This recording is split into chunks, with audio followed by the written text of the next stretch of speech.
Oh, Hello, there you are. long time no see. Yes, absolutely. About 3 months. It's Um, horrible. But yeah. hang on, Oh. where is that your living room? I mean, Uh, like the room that's got the piano in. yeah, the piano's over there. Yeah, that's Uh, what I was just trying to figure out the. Yeah, hello.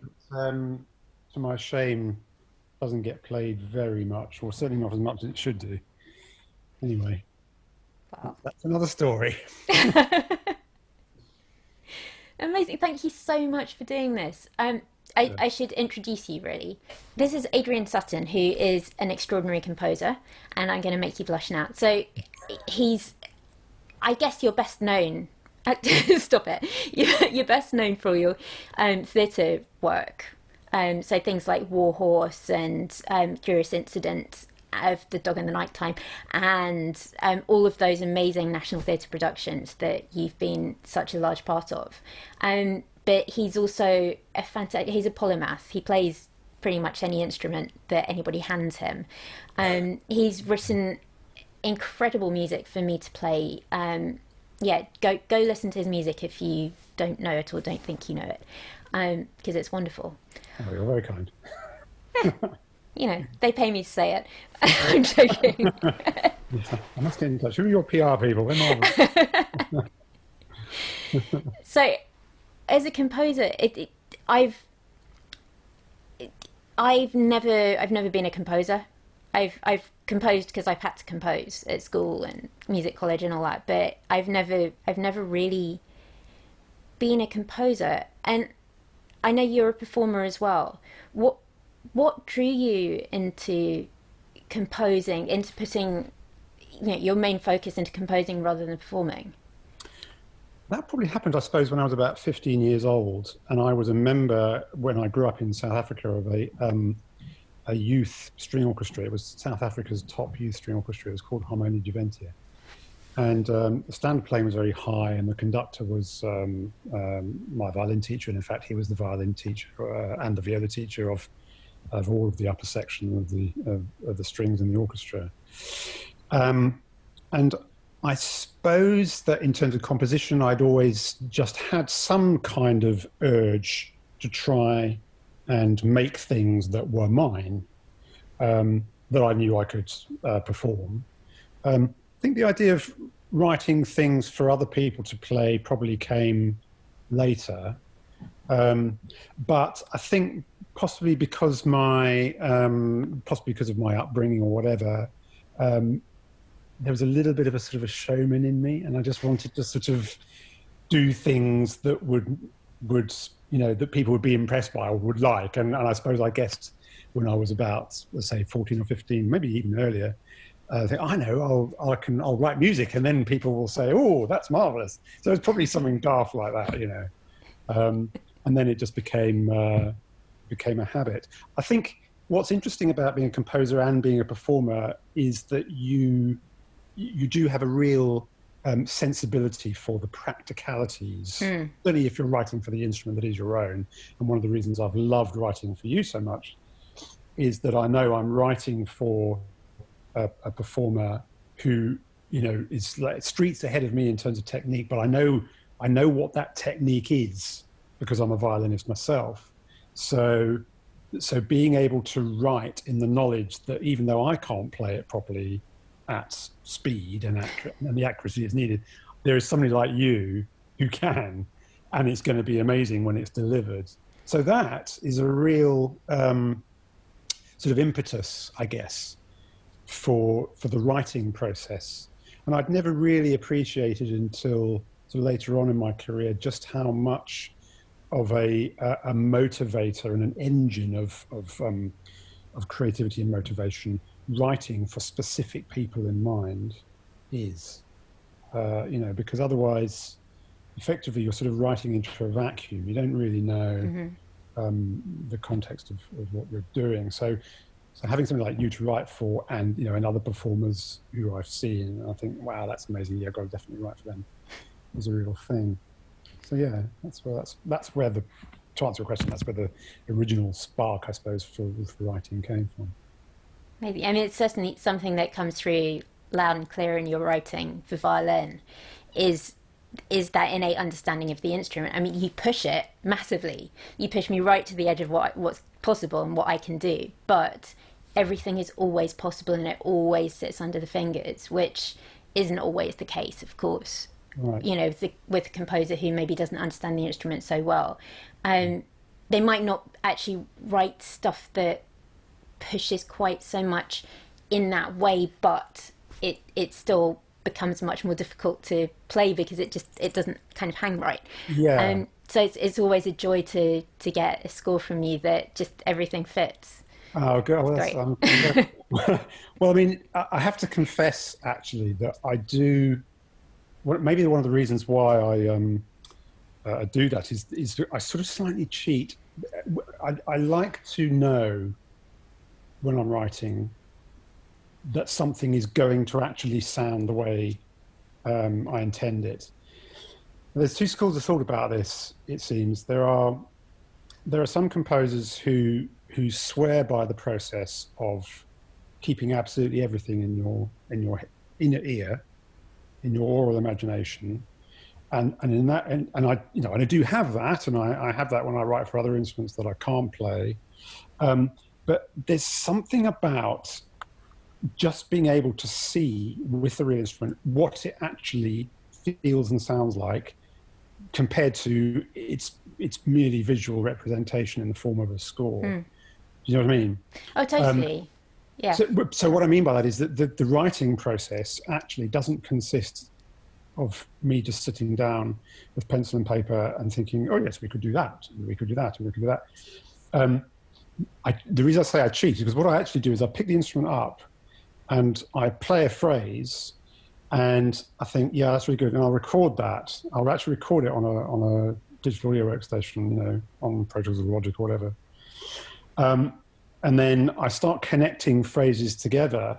And of course, I've got the luxury of being able to just do that bit by bit. I think, yes, I could do that. Yes, now that works quite well in 400th position. So, but yes, but if she does that, I could do, yeah, great, we'll have that. And that sounds good. Of course, what I'm not doing. Just putting the bits together. Putting it all, yeah, that's your job. So that's possibly the reason why, you know, it might fit under the fingers, but it's sort of, maybe the reason it's difficult is because sometimes maybe I forget that. No, it's just because you know what the capabilities of the instrument are, and you know how far they can be pushed without being broken. But yeah, that does make sense. Yes, now you know. Now this was. Let's jump off the fingerboard here. Yes, no, exactly. No, I'm shaking. Amazing. So that led you into composing rather than performing. What took you into the theatre? Well, part of that slightly sort of irritating showmanship thing that I was telling about when I was younger manifested itself at school in the form of acting. So acting was a thing that was my big thing at high school, actually. And I'd always loved being on the stage. Now that, of course, is not the same thing at all as writing for the theatre. But what it did mean is that when I eventually came to theatre, and I'll briefly outline how that happened, but when I came to theatre, it seemed I had an affinity for the way theatre works and what theatrical language is and how to make things work. But what brought me to that point, really, perhaps that's the thrust of your question, is that up until this point, this is about 2005, so 15 years ago, I'd been doing a huge ton of music for actually mostly TV commercials and a bit of film and that kind of stuff. And I was a partner in a post-production firm up in Soho, and we ran a studio, and there was quite a large throughput of writing in lots of different styles for TV and for commercials and whatnot. And then one day, a chap called Chris Morris came through the door. Chris Morris, some of you may know, is the originator of the rather notorious satire series called Brass Eye, and The Day to Day. And anyway, he was looking for a studio for a sort of a musical engineer, I guess, to work with to create a radio series he was doing on Radio 1 called Blue Jam. It was in the late 90s. And we worked together for 3 years, very successfully. It was great working with him. And I started, as part of those sessions, playing him bits and pieces of my concert music that I'd written up to that point.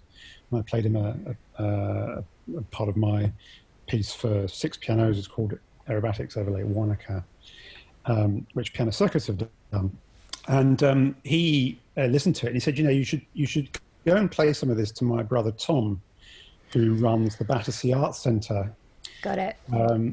He's the creative director at the Battersea Arts Centre. And so I did, and Tom loved it, and Tom said, well, there's no context we can put this piano piece in, but meanwhile we've got something coming up called Newsnight, the opera, in which we're going to take verbatim transcripts from television news programs and get 4 composers to set them verbatim to music. So you're not allowed to change a word. And by some stroke of luck, I got given the interview between Jeremy Paxman and Michael Howard on Newsnight, in which Jeremy Paxman asked the same question 14 times and Michael Howard refused to answer it, which is, in terms of a dramatic construct, is like a gift on a plate to a composer, because that is just the perfect thing.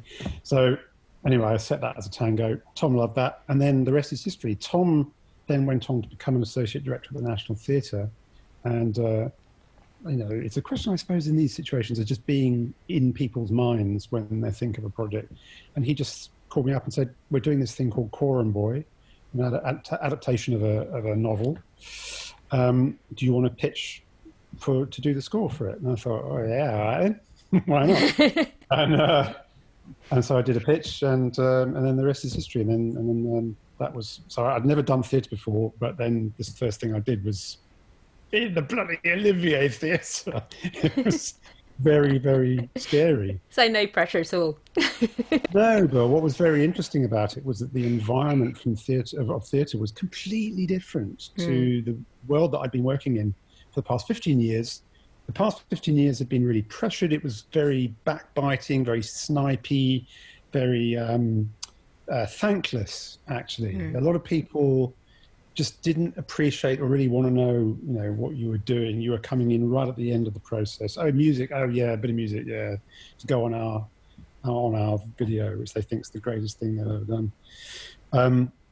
And theatre, by contrast, was just amazing, because I walked into rehearsal rooms, and it was collaborative, and there were people there, and the director of the first show, Melly, still a great friend of mine, she'd come to me and she'd say, I think we need a little bit of music for this scene change here where such and such happens. What do you think?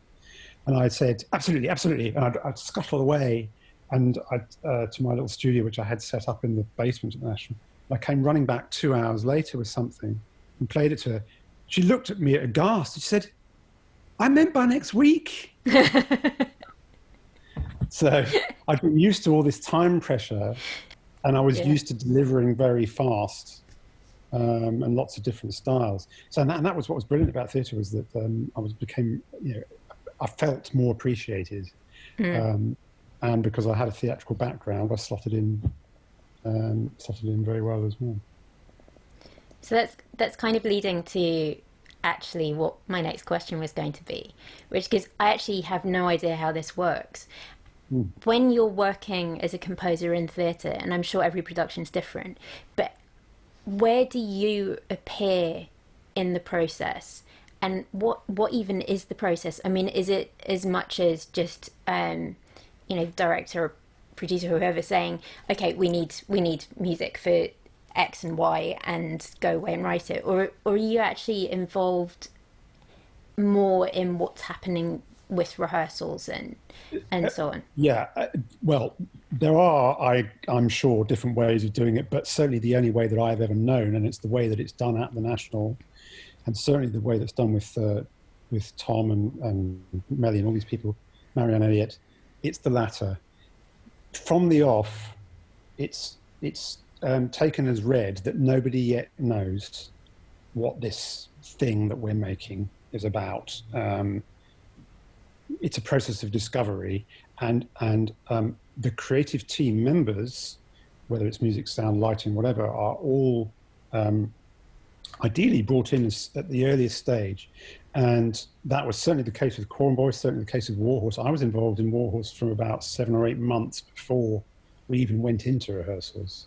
Oh my goodness. And a lot of that was about research, about workshops, about soaking up the atmosphere of the play, about working out who the characters are.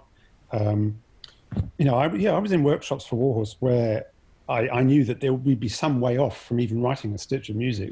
The job was to be there and to absorb what the whole story is about, because ultimately everybody on a creative team for a production is in service of telling a story. That is your job. And it's kind of, no pun intended, but it's putting the cart before the horse to actually bring a composer or any other creative team member in at the end and try and dictate it.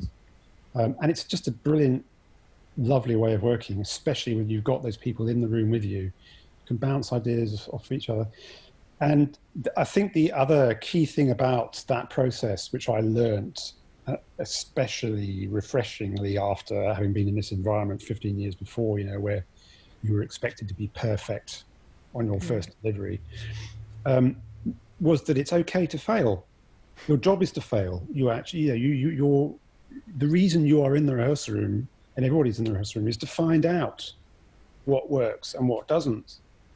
And that's it's almost like the diametric opposite of what we are what we're all have drummed into us as musicians. Look, we're paid to be perfect. We're paid to be perfect. I know that sounds really, really up yourself, but you're paid not. We work on the least amount of rehearsal in order to get the most for the least amount of money, I guess, because funding is always an issue. So you turn up and you can do your job, and you are right. There isn't so much space, particularly in this country, to I understand. That. And certainly, in your world, in the performing world, it sort of has to be that way, I guess, as you say, for deadline reasons and budget reasons and all the rest. But certainly in theatre, from a creative point of view, as I say, it originates from this understanding, first and foremost, that you are exploring, you are finding out what works, what doesn't. And it's just an amazing thing to experience that. And it's sort of adjusted the way that I write as well. In my concert music, I try and apply different thought processes and try and have different headspaces and try and be more, or try and relax more really, and just try and allow nonsense to happen. Really to treat writing more as a process of mining. You won't get the diamonds unless you do the digging of the dirt. And that's the way which is all very well in theory. It doesn't stop my mind even now from the perfectionist streak, which is one of the killers of creativity. I mean, perfectionism is the worst thing for a composer. It will close you down. And it's a daily battle, I find, to just push through it. But push through it you must, because that's how the work gets done. I read a really good quote, and I think I'm not right. I think it was Voltaire saying perfection is the enemy of good. Yeah. Which I love that quote, and I wish I'd heard it many, many years ago. Yes. Well, and there are quite a few variations on the same theme. Another one is inspiration does exist, but it has to find you working. Yeah. And my favorite one also is the story about the author Somerset Maugham, who was interviewed by a journalist, and the journalist said, "So, tell me, do you only ever write when inspiration strikes, or do you write to a schedule?" And he said, "Oh yeah, I only ever write when inspiration strikes, but luckily it strikes at 9 o'clock sharp every morning." So there's just the perfect summary of what it is you got to do. Yeah. So, starting the sentence with so bad. You obviously you don't just write theatre music; you write concert music as well. and you touched on this a little bit there, but when you're writing for the theatre, obviously you're a cog in a very big machine. When you're writing concert music, you're it. I mean, yes, there's the performer who gets involved because otherwise the sounds wouldn't be audible, but it's about you. Does that have an effect on how you write? Yes, it does. In unfortunately quite an annoying way, but there's no escape from it. The thing about writing concert music is that there is nowhere to hide, really, in terms of your creative decisions. I mean, when you're writing a score for a theatre, or when you're writing applied music for anything, really, even if it's a film or whatever, you get the luxury of laziness of being able to say, well, this is not my idea. I mean, I'm just writing music for this thing. And of course, you can't do that with concert music. It's all your idea. So the danger of perfectionism and the sort of background worry in your mind at all times about, oh, is this the right idea? Am I doing this right? Is it? That's a constant sort of thing. And writing applied music for theatre sort of takes away a lot of that worry, because you just got to do what you're asked to do, and you've got to do it by a deadline. I'm busy writing another piece for you at the moment. I just think, Lucky me. Yeah. Well, I hope so. No, that sounded really sarky, and I absolutely wasn't. I'm really happy about it. But no, it's hard because I mean, I know there is a sort of a deadline. Now, we're talking about what that deadline is, but I find I'm just useless without a deadline. I mean, most composers, I'm sure, would say the same. But you're confronted with the reality of your own aesthetic decisions. And I find personally, it'll be different for different people, but worrying about the value of my own aesthetic decisions in these things is the biggest battle that you have to overcome. And through practice, you just have to learn to set that aside and to write anyway, and to say to hell with the consequences. In fact, you need to focus really in the early stages on a very divergent way of thinking. You need to sort of effectively spray the wall with nonsense and see what sticks. And it's only once you start to get a sense of what the piece is about and what it could be about, that it then starts converging, and you are sort of then you can see the destination in sight. Theatre music, you know what the destination is from the off, so it's does that make sense? But no, that totally makes sense. Nice. So I've done it again. What's that? All those interviewees on Radio 4's Today programme. Every respondent these days is starting the sentence with "so." And I'm really aware of it, and keep doing it anyway. Anyway, I will not say so again. When going back to Somerset Maugham, then, what do you have a work ethic where you always, start work at a particular time or do a specific thing, or? Yeah, well, I try, and I have to be constantly on my guard not to let it lapse, or have any excuse to let it lapse. But it's so hard. I think one of the things that some composers do, I'm one of them, and it's a bad habit, is that you end up constantly wanting to sort of find out the way other people work, in case you can learn something from that, or in case you're doing it wrong yourself.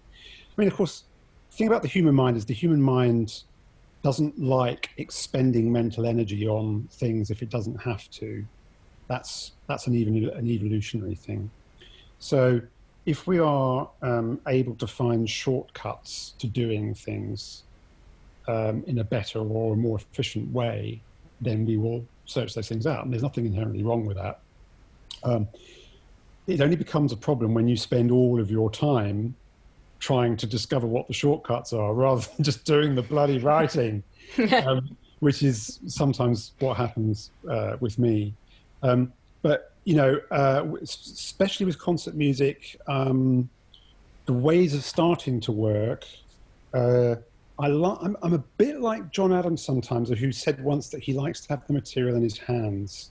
So I quite like just starting by getting an instrument in my hands and just improvising some phrases, knowing full well that they probably won't end up in the, you know, in the final product, but just getting them down in some way, combining them, seeing, oh, what's the relationship of that phrase to that phrase? Is there something in that that's interesting? And then gradually, you learn about the material as you make it. So you can't premeditate necessarily everything, unless there's some sort of concept behind. So, for example, the piece I'm writing for you at the moment, which we won't talk about directly in case it's a spoiler, but, you know, it fits into a context that you have described to me. So it's fine. It's fine to say what's. I mean, it's, it is right. Okay. It's for a project that's based around the Four Seasons, and with me linking works that Adrian's writing one of these linking works. So you're writing. Spring into summer. I was going to say autumn to winter, but that's short. Yeah, okay. Spring into summer. I hope it's that. No, it is. It totally is. I'm just because my brain's on other things that I've just been practicing. So yeah. So that context. And I'm leaving this all up to you guys anyway at the moment. I have no involvement. Fair enough. Yeah, fair enough. Well, so that context is good because that provides a sort of a limiting sort of framework in which you can go, okay, well, it's like a sandbox within which you can work. It's still not, it's not as limiting as an actual commission about a theatre piece or whatever, but it gives some guidelines. But you've still got to find your way through what the meaning of this piece is. You've got to start somewhere, you know. Mm-hmm. And I guess if there's one thing that I wish I could crack, and I've never really cracked in my writing practice, is that I'll try a lot of ideas, but ultimately I have to start at bar one, and everything in a piece is a consequence of things unfolding from bar one. So whilst I know that composition is taught in various ways, but a lot of the time composition is taught, for example, at Juilliard, they teach this thing about overviews where you don't write any music, you just draw lots of little graphs, and you draw overviews of the shape of something. You might just draw a line which does that. And it's all very conceptual, and then the idea is that gradually, as you form ideas about the piece, you zoom in more and you create more and more sort of detail, and then the notes come last. I've never been able to work like that because I need the context of what the material is in bar one and what its consequences are. So I can certainly come up with lots of different ideas, and I might imagine some sections that will happen later on, but I can't start over there. I can't build the piece out from there. And some people are really sort of able to do that, and I'm not. Just give me 1 second. I'm just going to go and shut this door over here. So I don't keep seeing Matt going in and out. The class up a piece of machinery. So yes, like that. So yeah, and everyone works in a different way. I can remember when we were at Snape doing that residency, and while I was practicing, so is Sally Beamish and Adrian had both written pieces for me, and we were there for a few days just to work on them before the premieres, and so I sent them off to do some chats with each other, answering some questions that I'd originally planned to ask them, but found myself with a lot of notes to learn instead. So the two of them, and they're somewhere on my YouTube as well, and they're very interesting. They were fascinating, those chats to have. It was brilliant to talk with Sally to find out the way that she works. Absolutely, but I can remember she had this egg timer approach. Pomodoro technique, yes. That's it. So. Which is a very good focusing and concentrating technique. The idea being that it's just a timer that you set for 25 minutes. And the idea is you set the timer for 25 minutes, but you but you do so having set yourself a very specific task for that 25 minutes, like, you know, I'm going to work on the flute part or whatever. And then at the end of 25 minutes, you have to stop and you have to take 5 minutes and have a break and then go back and do something else. I have tried that, and it does work on some occasions. Other occasions, I find 25 minutes is a bit too interruptive for what I'm doing. But it's a great focusing technique. I suppose if nothing else, it stops you from that procrastination that quite often happens. Certainly for me when I'm practicing, I'll be wanting to practice, but that beginning point is the hardest thing to get into. Yes. Depending on what I'm doing, and Absolutely. it's actually forcing yourself to start. Yeah, Is well, a really important thing. I mean, without delving into it too deeply, but there is a whole body of psychological theory behind that as well, which is that there is a cost, there's a mental cost to switching attention away from one task. So when you switch attention away from a task, there is a residual lingering of attention in your brain to the task you're just doing. And it takes quite a lot of effort to get back on track on that task, just because of the way the mind works. So, yeah, I mean, it's another thing that I do. In fact, I do to procrastinate and waste time is read about these psychological things, you know. But it's interesting to learn about. And the other thing, incidentally, is stacking of habits. Quite a lot of people have been reading that book by James Clear recently about called, I think, Atomic Habits, which is all about how it's much easier to form a new habit than it is to break an old one. So if you want to introduce something in your daily routine which is important to you, try and do it by piggybacking the new habit on the back of one that you already do. So if you want to spend 10 minutes doing some stretching, you know, before you have your breakfast or something, then do it mindlessly after you've brushed your teeth. So brushing teeth equals you will do stretching, equals you will have breakfast. And that's the way to slot it in, so that you give minimal mental attention to it. And I'm always looking for things like that to make my day as easy as possible. I love it. Yeah, I could do with trying that. Right. I have some questions from some friends for you. Oh. Do you think it's more important in music to uphold or to challenge musical conventions? I would say that I don't even think about whether I'm doing one or the other. I think my sole intention is to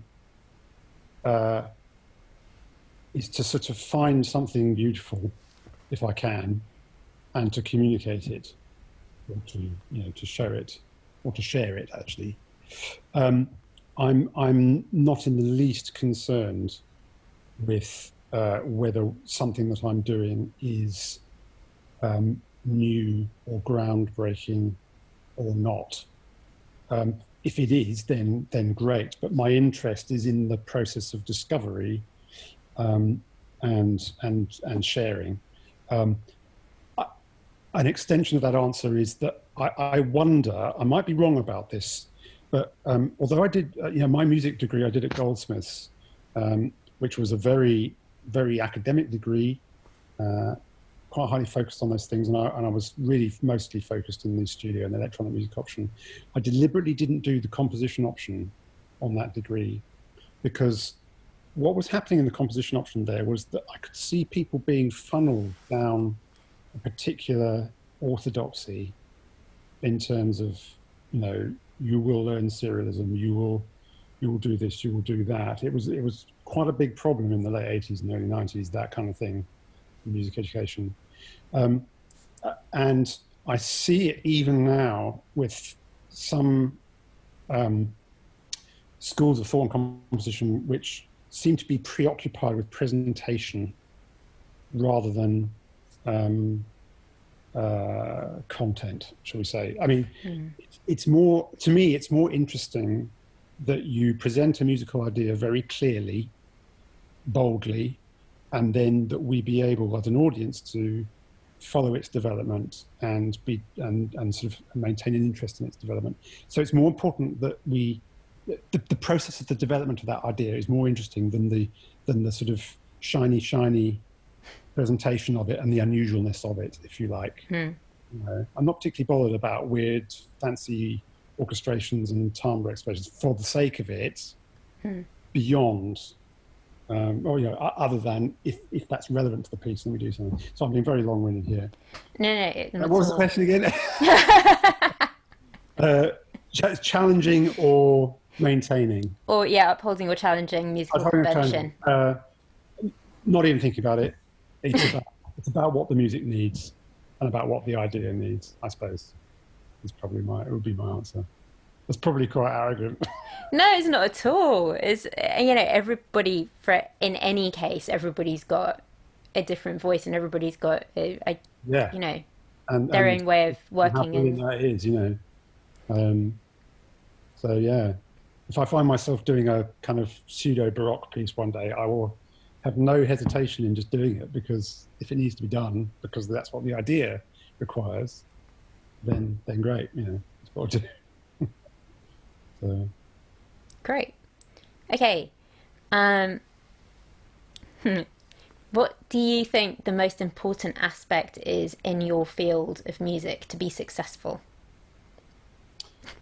These are really mean questions. No. I need to just make sure I understand the question. Just say it again. So in your field of music, what do you think is the most important thing to be successful at what you do? Truthfulness.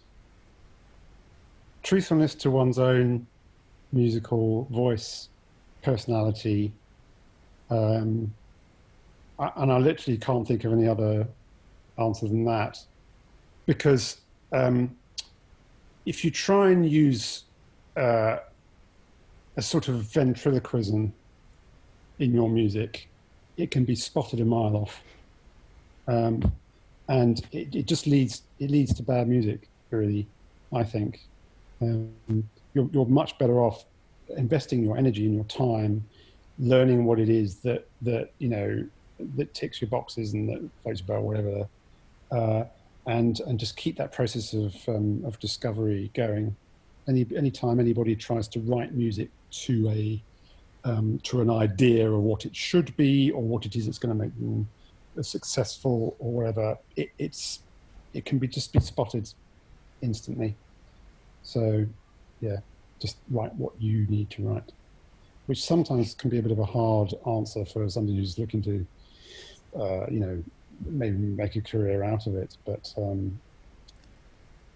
also actually that doesn't mean that you sit in a tiny little box of who you are, because I mean, you look at what you've created, even in if you took 3 different National Theatre productions, they're such extremely different types of music, and yet they're all still they are all you and they're all truthful, but it's yeah, that's true. I guess there are certain processes and certain things that interest me. You know, there's a certain harmony that I like. I have my favorite composers, you know, who do certain things with harmony and with timbre and so on.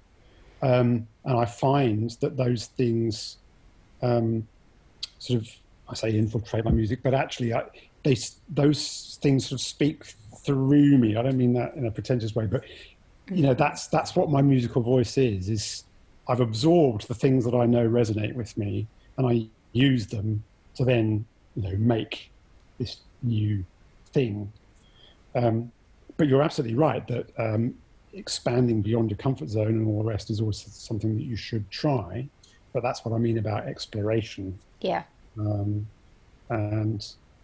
you know, exploration should be led through curiosity, rather than through psychological peer pressure. Do you know what I mean? Absolutely. That's I think the difference that I'm talking about. Yeah. Right. Next question. What's the best advice you've been given and the worst? uh,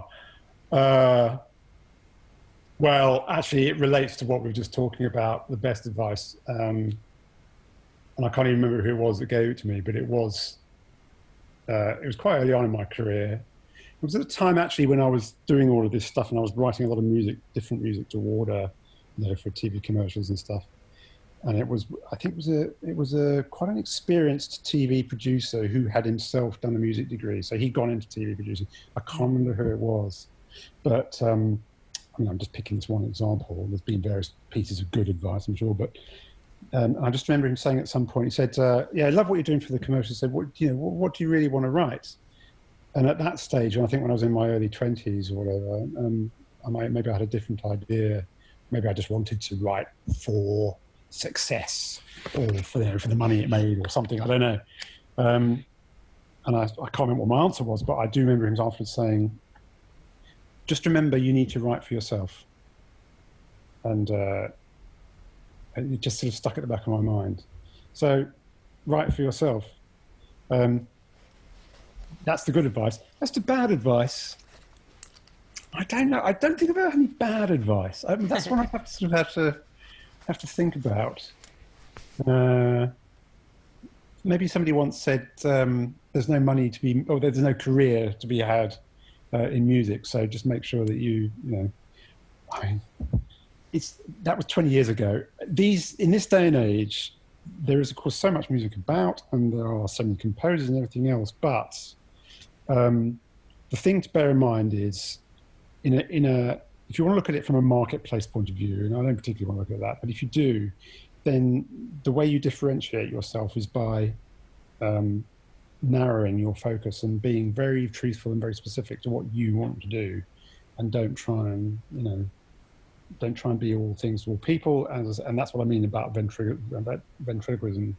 Don't try and speak somebody else's musical language in an attempt to, somehow make it okay for yourself, or to induct yourself into what their language is. Be original, be yourself. I'm repeating myself really, but No, you just spoiled my final question. oh, what was that? I was going to say, do you have any advice that obviously you're extremely successful, any advice that you'd impart to composers, like young composers? Well, or anyone really, that you've just said, but yourself, which is actually the best advice.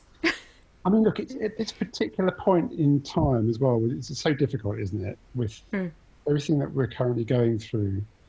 We are all in sort of quite an existential, I'm sure, period of, questioning what we do and questioning what our worth is.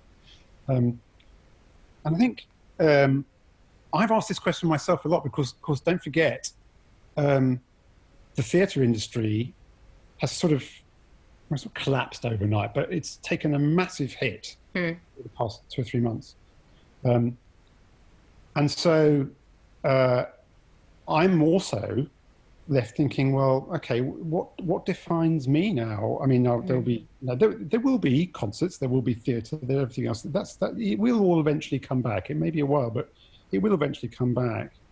But the question I find myself asking is, what is it that keeps me alive? What keeps me alive is, and interested in life, is knowing or believing that I'm having some kind of positive impact on other people in some way. And if I can continue to believe that, and if I can wake up every day and every day just focus on the business of that day itself, not try and let my mind run away into the future too much or dwell on the past too much. This is all getting very philosophical, I know, but in the way that the meditation and headspace people do, say, focus on this one day. My job, as far as I'm concerned, is to try and maintain that thing about what can I do that will bring some kind of positive impact to somebody else's life. And I'm not saying I've got the answer to that, but making music and making music to the best of my ability and trying to find new beautiful things in music. If I can find them and share them, then great.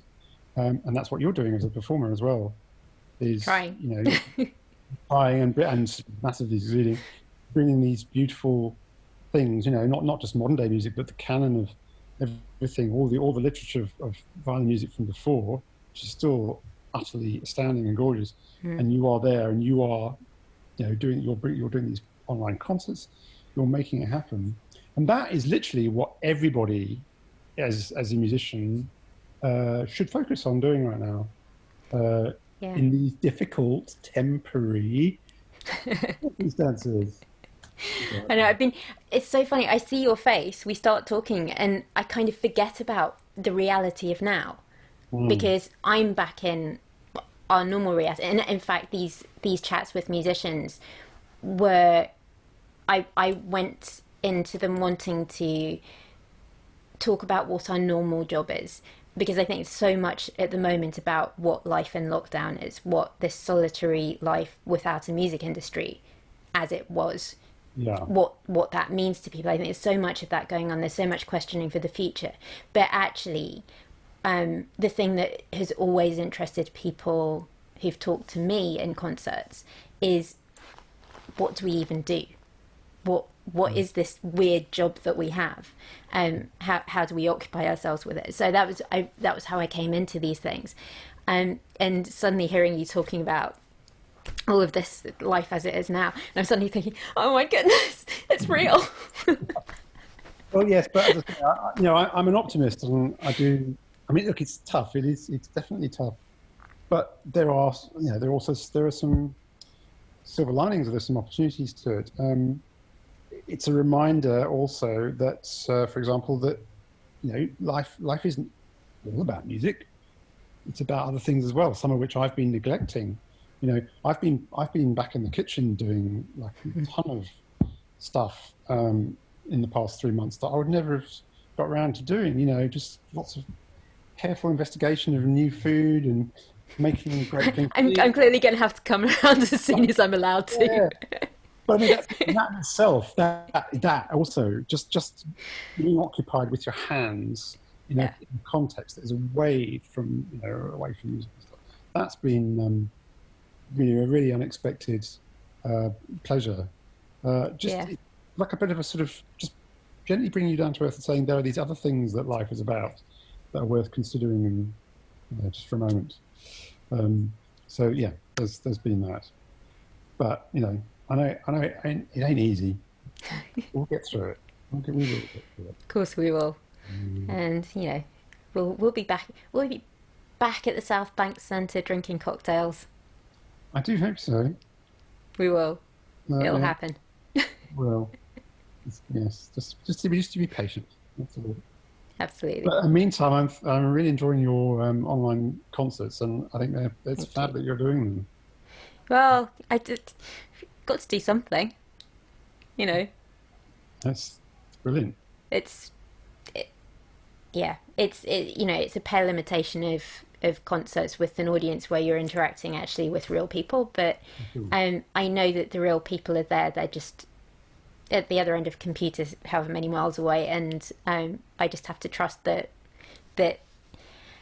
what I don't get back from them, because, you know, obviously as a performer you are constantly, your performance is reacting to the reaction of the audience, however minuscule that is in the room. What I do is massively affected by how it's being received, and I don't mean that in applause sense. Just the atmosphere in the room always has an effect on how you play, how many risks you take, and not to have anything coming back at me it's awful. It's so hard, but, you know, it's a new skill to learn, and, you know, it relies more on trust, but, you know, that what you're doing is hopefully having an effect. Anyway, this is supposed to be about you.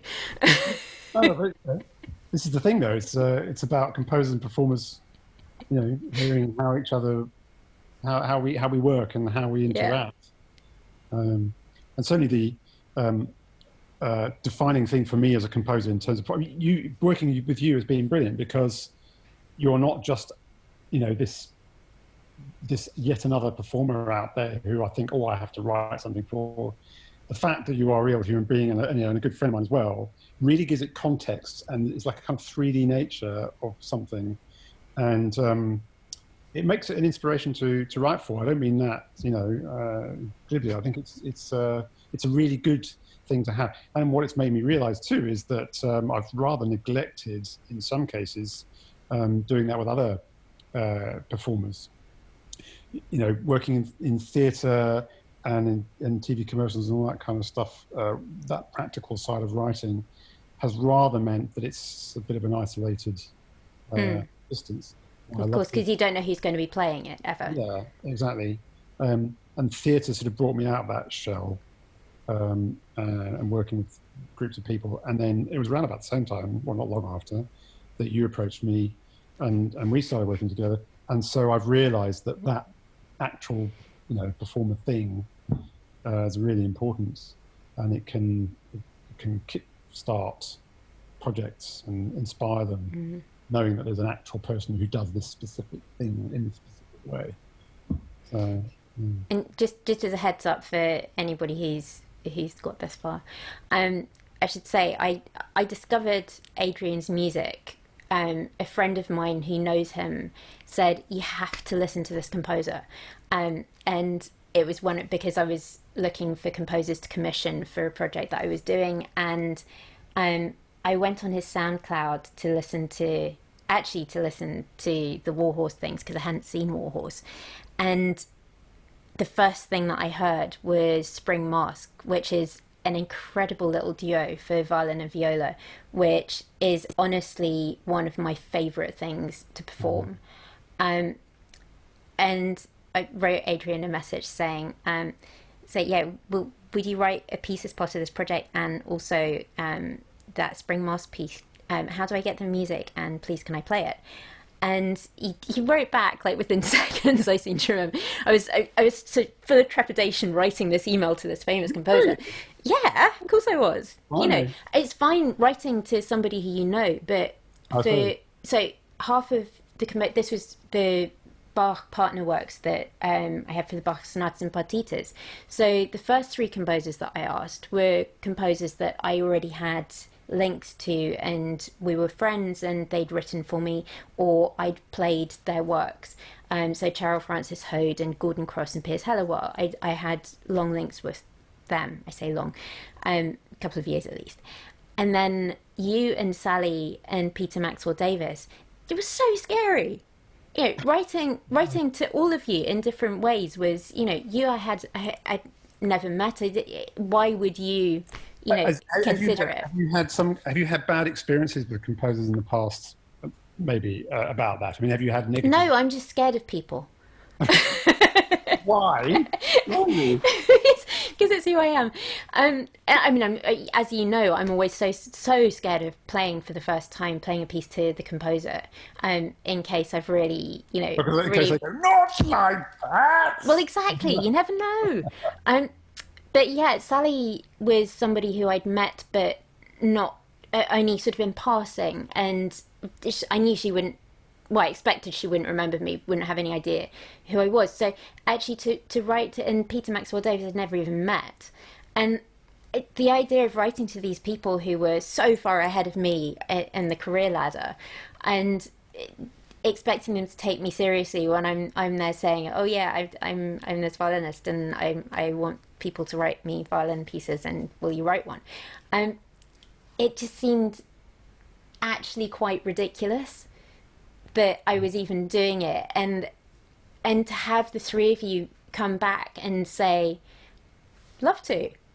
Oh God! Would you say it was insane? I was over the moon that you'd asked me to do that. I was also over the moon that you'd asked to play Spring Mask, because Spring Mask actually was a piece written out of frustration. It was actually written in this room, about I don't know, 8 or 9 years ago, and it was at this time when I was just getting so frustrated with my work process, and I was procrastinating, and I was messing around with stupid bits of technology and this, that, and the other. Nothing was happening, and I was too involved with computers on this particular day. I mean, computers do feature quite a lot in the way that I work, but this particular day or this particular week, I'd had a skin full of it. I was just really fed up, and I just thought, oh, for God's sake! And I just picked up this violin. I thought, right, I'm going to write something that's just about a violin, and I just did that. And I thought, right, I'm recording that. And then the viola was there as well, and I just thought,